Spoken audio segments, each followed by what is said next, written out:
Well, class 6, I'm again with you with that beautiful story, the remaining part of the story, Taro's reward. वैसे देखा जाए तारों को reward तो मिल ही चुका, वो डिलीशियस ताके उसको मिल गया।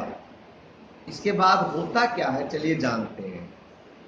तारो quickly filled the pitcher he had with him and hurried home. The old man was delighted with sake. After only one swallow of the liquid, he stopped shivering and did a little dance in the middle of the floor. पापा ने dance किया। ये तो this is really surprising.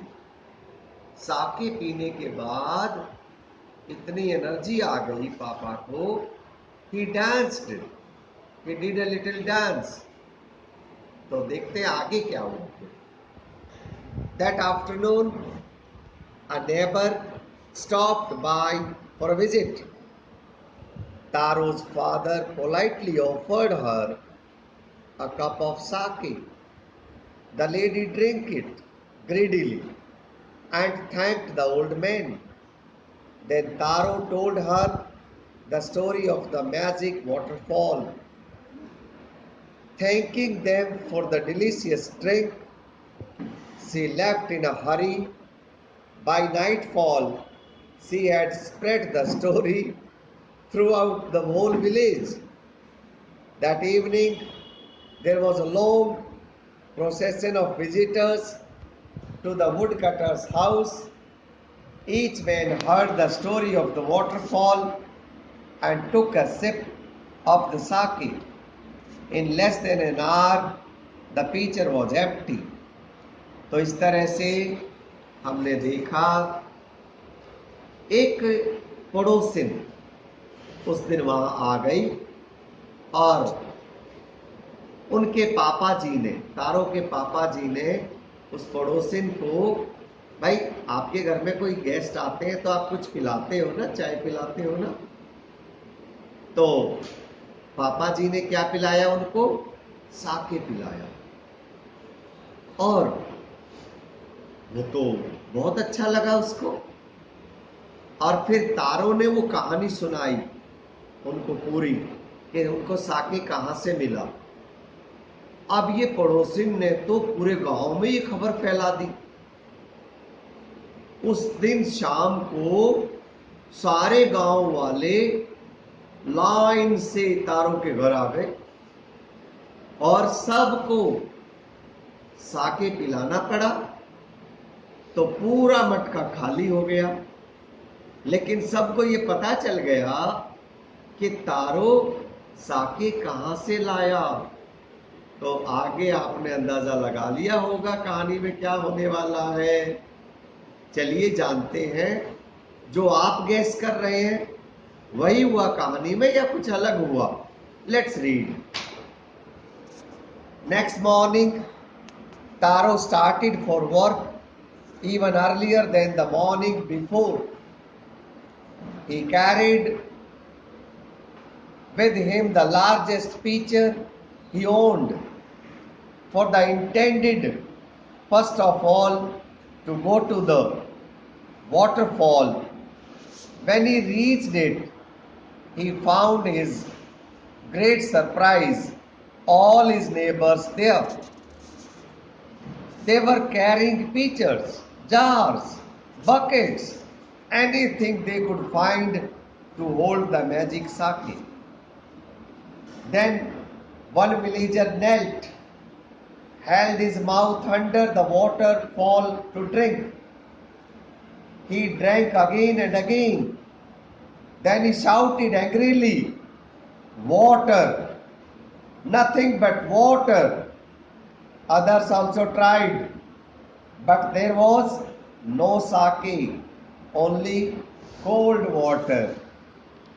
तो इस तरह से बच्चों हमने देखा जब शाम को सारे गांव वाले उनके घर साके पी कर गए तो अगले दिन वे तारों से भी पहले पहुंच गए वाटरफॉल पे। अगली सुबह तारों भी जल्दी चला था क्योंकि उसे ढेर सारी लकड़ियां काटनी थी, लेकिन वो भी पहले गया वाटरफॉल पे। But to his surprise he found all the villagers there. उसको तो बड़ा अजीब लगा, सारे विलेजर बड़े बड़े बर्तन लेके जिसको जो मिला घर के सारे बर्तन उठा लाए साके ले जाने के लिए। तभी एक गांव वाला नील डाउन हुआ और उसने ही ड्रैंक सम वाटर, और फिर वो चिल्लाने लगा, अरे ये तो साके है ही नहीं, it is water, pure water.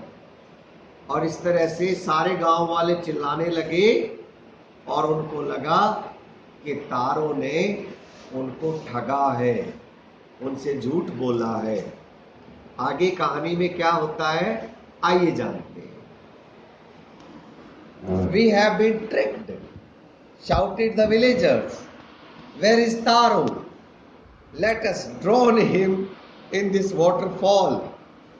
But Taro had been wise enough to slip behind a rock when he saw how things were going.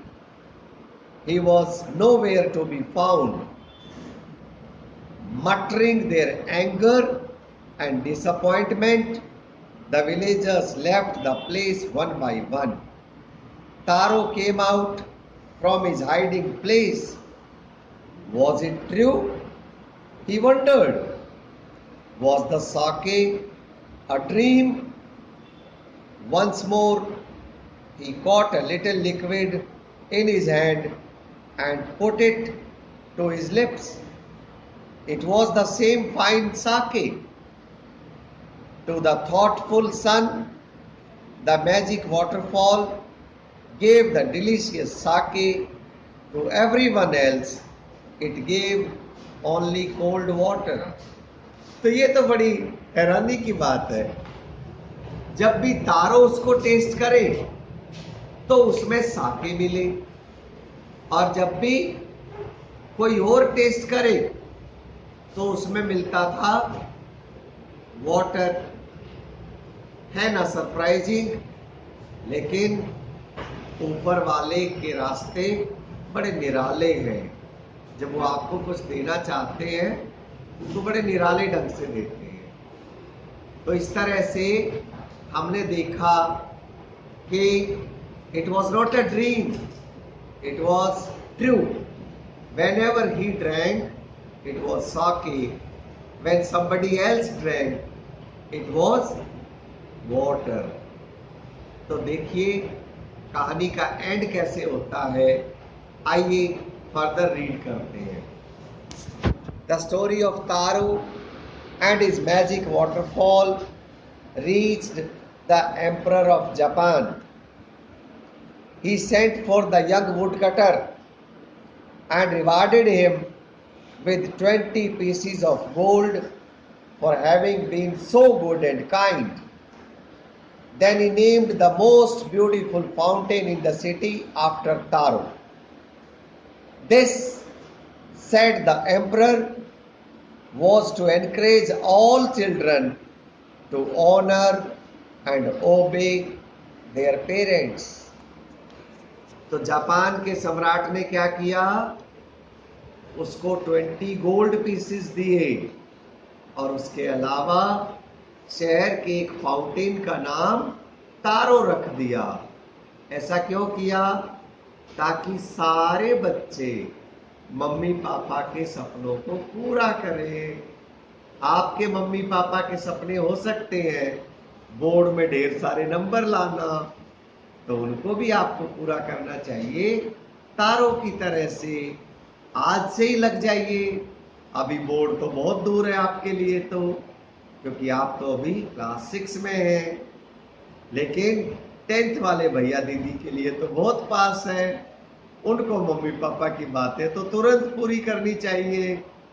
So this was the story. How did you like it? Send me your views. Also write down all the word meanings, do all the exercises and send it to me. I'll be asking many questions tomorrow. Thanks for joining.